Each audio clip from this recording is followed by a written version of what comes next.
अगर तुम्हारे पास पैसे नहीं है तो इतने बड़े बड़े जलसे कैसे होते हैं? तुम्हारे पास पैसे नहीं है, इतनी बड़ी बड़ी शादियां कैसे होती है? अगर पैसे नहीं है, मैं तो ये कहता हूं बड़ी माजरत के साथ, सुन्नियों को चाहिए, हर जलसे में हम कहते हैं शादी का खर्चा कम करो, शादी का खर्चा कम करो। मैं कहता हूं शादी का खर्चा भी कम करो और जलसों का खर्चा भी कम करो, जलसों को भी सस्ता करो और जलसों को सस्ता करके इल्म पर वो पैसे खर्चे करो। मैं कहता सुन्नियों के पास दौलत कम हो सकती है, लेकिन लुटाने का जितना जज्बा सुन्नी के पास है उतना किसी के पास नहीं है। मैं सिर्फ ये कहना चाहता हूं, मेरा पीर, अगर मेरा पीर दुनिया से चला गया दुनिया से, तो मेरे पीर को मेरे 1 लाख की चादर की जरूरत नहीं है। क्यों नहीं है? इसलिए नहीं है कि जन्नत में वो है और जन्नती लिबास उसको मिल चुका, अब उसको किसी कपड़े के टुकड़े की क्या जरूरत है।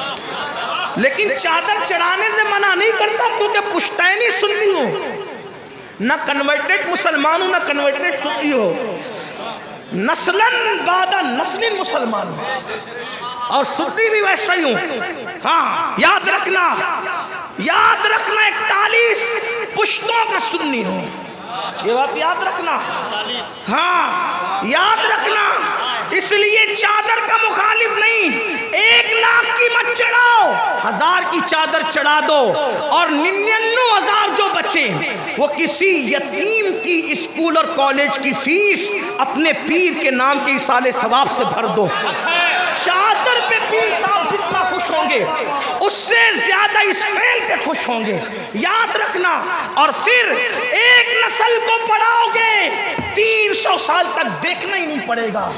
अगर किसी बेवा के सर पे पैसा बचा के डाल, मैं मना नहीं करूं, चादरें डालो, चढ़ेगी चादरें, लेकिन इस शान से चढ़ेगी कि 1 लाख की नहीं 1000 की चढ़ेगी और 99,000 रुपया कौम के पीर के इसाले सवाब के लिए खर्च होंगे। उम्मीद है। और जलसों में भी हर आदमी को 50-50 और 20-20 हार डालने की बजाय 1 गुलाब के फूल पे भी इक्तिफा कर लो, ये बात। और आपसे बात कहता हूं कि नात खानों को भी उसको बुलाओ जो इश्क के शेर बेचता नहीं हो,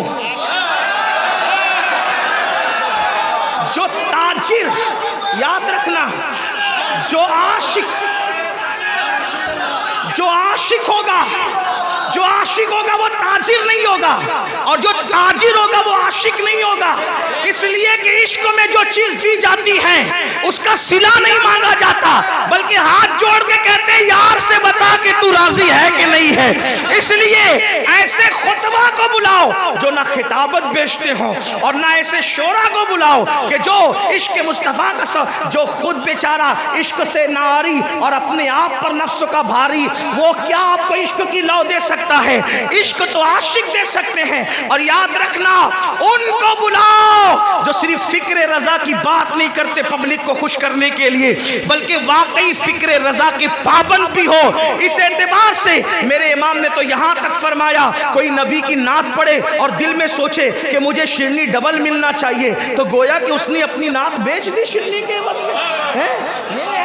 आए तो ये सोचे जो नबी का सदका मिलेगा मिलेगा, ना मिले तो देने वाला कौन देता है? देने को मुंह चाहिए, देने वाला है सच्चा हमारा नबी।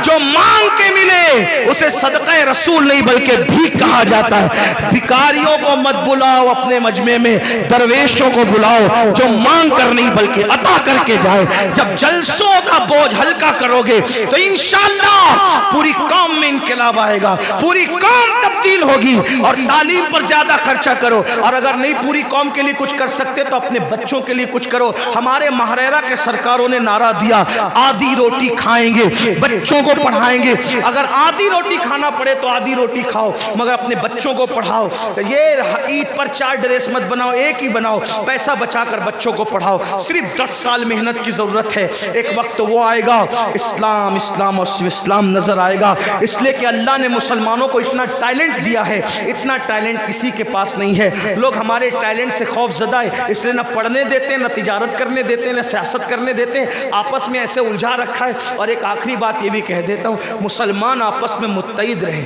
मुसलमान से मुराद जिसे हम मुसलमान मानते हैं, हाँ, जिसे हम मुसलमान, फ़िक्र रज़ा की रोशनी में जिसे हम मुसलमान आपस में मुत्तहिद रहें, लड़े नहीं, उलमा मुत्तहिद रहें। और मुत्तहिद रहने का आसान तरीका ये है कि जो लायानी बातें हैं उसमें उलझने की कोई ज़रूरत ही नहीं है, इसलिए कि असल हदफ पर तवज्जो कीजिए, लायानी बातों पर ध्यान मत दीजिए। कलर कौन सी टोपी का अफजल है, ये क़यामत के दिन अल्लाह फ़ैसला करेगा।